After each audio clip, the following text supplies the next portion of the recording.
Hello friends, welcome back to my channel Pradeesh kitchen. இன்றைக்கி என்ன recipe பார்க்க போகிறோன்னு பார்த்தீங்கன்னா, முட்டை கிரேவி எப்படி பண்ணணும்னு சொல்லிட்டு இந்த வீடியோ பார்த்து தெரிஞ்சுக்கோங்க. நீங்கள் நம்ம சேனலை ஃபஸ்ட் டைம் பார்க்குறா இருந்தால் சப்ஸ்கிரைப் பண்ணிக்கோங்க. கூடவே பக்கத்தில் இருக்க பெல் ஐக்கானையும் கிளிக் பண்ணிக்கோங்க. இப்போ வாங்க நம்ம வீடியோக்குள்ளே போகலாம்.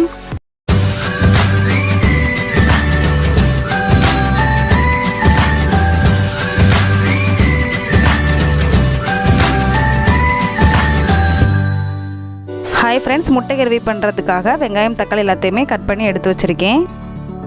இப்போ பார்த்தீங்கன்னா அரைக்கிறதுக்கு 2 தேங்காய் சில் கிட்டக்க எடுத்திருக்கேன். இது கூடவே ஒரு துண்டு அளவுக்கு இஞ்சியும் ஒரு 3-4 பல்லு கிட்டக்க பூண்டும் சேர்த்துக்கோங்க.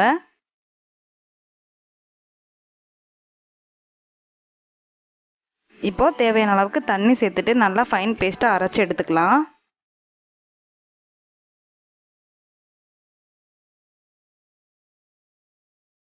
இஞ்சி பூண்டு தேங்காய் சிறு எல்லாத்தையுமே அரைச்சி எடுத்தாச்சு.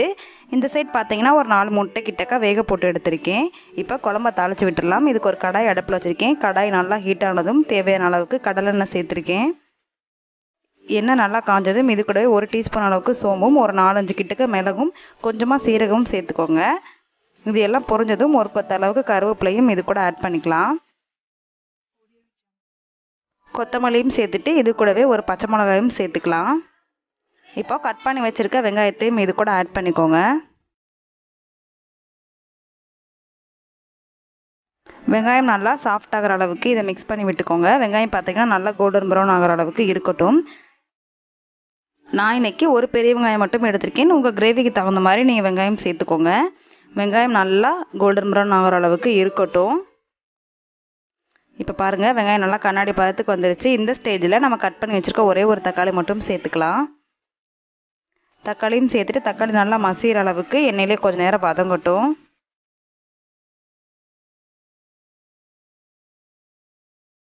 இப்போது வெங்காயம் தக்காளி வதங்குறதுக்கு தேவையான அளவுக்கு உப்பையும் இது கூட சேர்த்துக்கலாம்.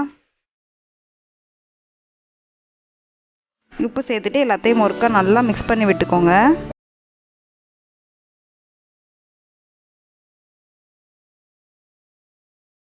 இப்போ குழம்புக்கு தேவையான மசாலா எல்லாத்தையுமே சேர்த்துடலாம். நான் இன்றைக்கி வீட்டில் அரைச்ச குழம்பு மிளகாய் பொடி 2 டேபிள் ஸ்பூன் கிட்டக்க ஆட் பண்ணியிருக்கேன். இது கூடவே முட்டை மசாலா 1 டேபிள் ஸ்பூன் கிட்டக்க ஆட் பண்ணியிருக்கேன். இது பார்த்திங்கன்னா கடையில் வாங்கின முட்டை மசாலா தான். நீங்கள் எந்த பிராண்டு வேணாலும் யூஸ் பண்ணிக்கோங்க. இந்த மாதிரி முட்டை மசாலா வச்சு பண்ணோம் அப்படின்னா கிரேவி பார்த்திங்கன்னா கொஞ்சம் டேஸ்ட்டாக இருக்கும். அதுக்காக தான்.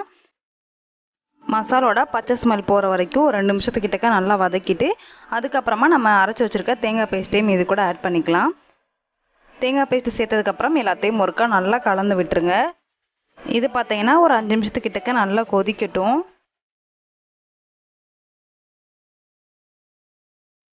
இந்த கிரேவி பார்த்தீங்கன்னா சாதத்து கூட பெரட்டி சாப்பிட்றதுக்கு அவ்வளோ டேஸ்ட்டாக இருக்கும்.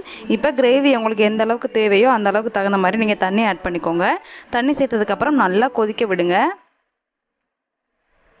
கொதிக்கிற ஸ்டேஜில் நம்ம 1 டீஸ்பூன் அளவுக்கு கரம் மசாலா சேர்த்துக்கலாம். கரம் மசாலா சேர்த்துட்டு எல்லாத்தையும் ஒருக்கா நல்லா மிக்ஸ் பண்ணி விட்டுக்கோங்க.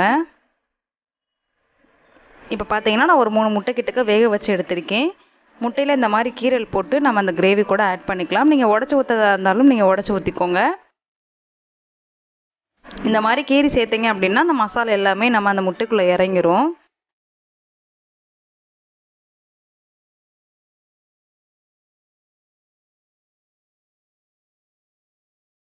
அவ்வளோதான். முட்டை எல்லாத்தையுமே சேர்த்துட்டு எல்லாத்தையும் ஒருக்கா நல்லா கலந்து விட்டுக்கோங்க. இப்போ பாருங்கள், குழம்பு நல்லா கொதிச்சு எண்ணெய் பிரிஞ்சு வந்துருச்சு.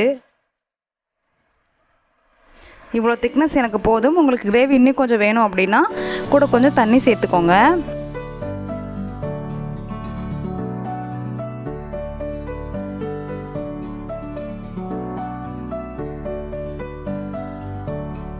லாஸ்ட்டாக பார்த்தீங்கன்னா கொஞ்சமாக கொத்தமல்லி தழை தூவி இதை இறக்கிடலாம்.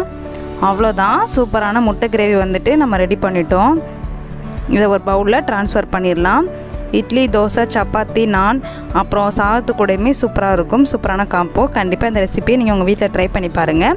ட்ரை பண்ணி பார்த்துட்டு எப்படி இருந்துச்சுன்னு உங்கள் ஃபீட்பேக்கை மறக்காமல் என்னோடய கமெண்ட் செக்ஷனில் ஷேர் பண்ணுங்கள். இந்த வீடியோ இதோட முடியுது. என்னோடய வீடியோ உங்களுக்கு பிடிச்சிருந்துச்சு அப்படின்னா என்னோடய சேனலை லைக், ஷேர், கமெண்ட் பண்ணிக்கோங்க. கூடவே பக்கத்தில் இருக்க பெல் ஐக்கானையும் கிளிக் பண்ணிக்கோங்க. அப்போ தான் நான் போடுற வீடியோ எல்லாமே உங்கள் நோட்டிஃபிகேஷனில் வரும். நீங்கள் வீடியோவை மிஸ் பண்ணாமல் பார்ப்பீங்க. அடுத்து ஒரு சூப்பரான ரெசிபி இல்லை சூப்பரான கண்டென்ட்டோட நான் உங்களை மீட் பண்ணுறேன். அது வரைக்கும் பாய்.